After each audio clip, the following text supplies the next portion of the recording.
Hello everybody, welcome back to the Geek Apocalypse podcast, and I was talking to Hattie and John and various other people earlier, and I'm delighted to say who I was trying to desperately wanted to speak to, being a huge fan is I'm with the man behind the rubber mask, as they say, Mr. Robert Lewellyn. Hello, sir. Hello, nice to be here. So one of the first things I wanted to mention is obviously with Series 10 being around, having my homework when I was coming here, for want of a better phrase, because I'm a huge Dwarf fan, was watching all the documentaries, and throughout all of them during the DVD extras, you constantly talk about your uniform and how it's changed over the years, and it seems very significantly different with the new one. So what is the difference between that? I mean, I think it's just it's like sort of updating software. So it's gradually, the first sort of version was very clunky and likely to crash. Bits used to fall off it all the time. The groin was always dropping off if I sat down.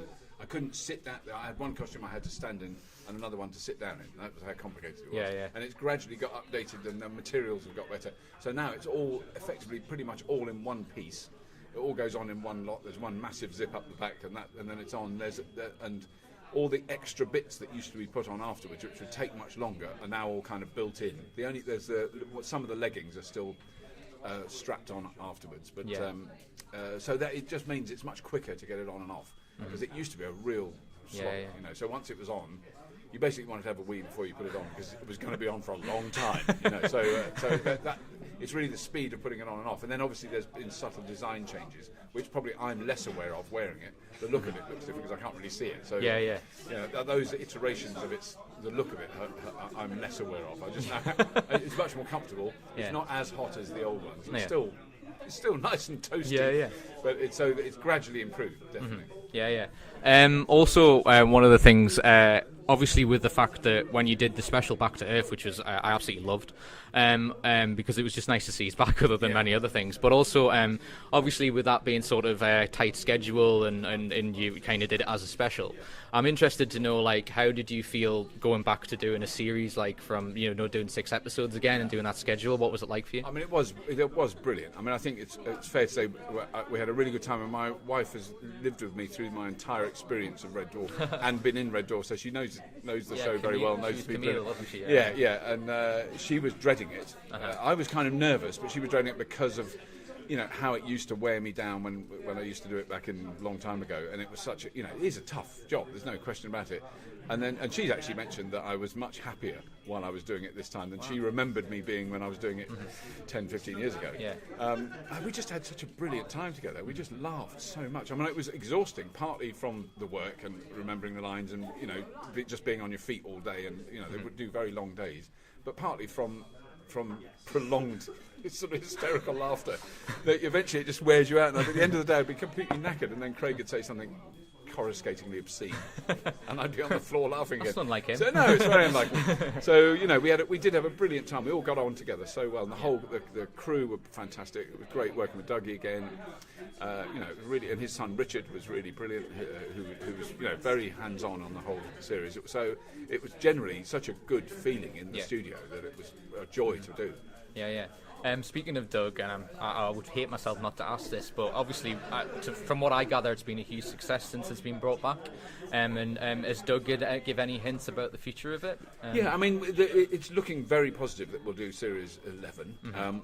We don't know when or how yet. So how it will be structured, where we'll shoot it, when it will do it, we don't know that. I mean, we certainly know that UK TV and Dave definitely want more. Doug wants to do more. We all want to do more. So I can't see any reason why we won't. It's just really a question of our availability, our schedules. Obviously, I think Chris, Dan and I have got sort of some flexibility in our schedule, so we can work around things. Craig, it's very important that they kind of book him for that because of his work on Coronation Street. It's harder for him to get out of that for sort of longer periods, so it has to be planned quite far ahead.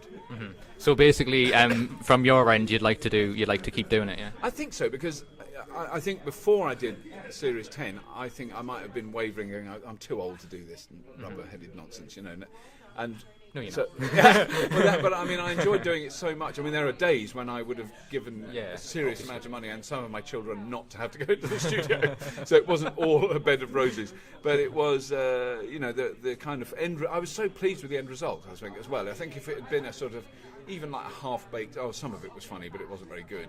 I wouldn't want to do it again. But that, when I watched it, that was the shock for me. When I saw the finished thing, I went, oh my God, I'm really proud to be part of that. It was really good, I was really thrilled. Do you think there's an element of it kind of, with the technology, going up loads of notches since the break he's had, that I think in some ways would you say that it's kind of Doug's original imagination's a lot more prominent now that technology's caught up? Yes, I think so, and I think it gives him a lot more freedom. And I think I think we hit it right on Red Dwarf 10 in that we didn't let the technology take over. Yeah. So what you're seeing is the story, the characters. That's absolutely primary. But when you do need a bit of the technology to help tell the story, then that's when it helps. Yeah. That's when you can use it. So it's easier now to have 4 missiles fired by 4 ships that have surrounded Starbug that go through when we fire the Wibbly gun. Yeah. That sort of thing. We could have done it, but it would have been a pencil that was painted to look like a rocket on a bit of string being moved across in front of a black curtain.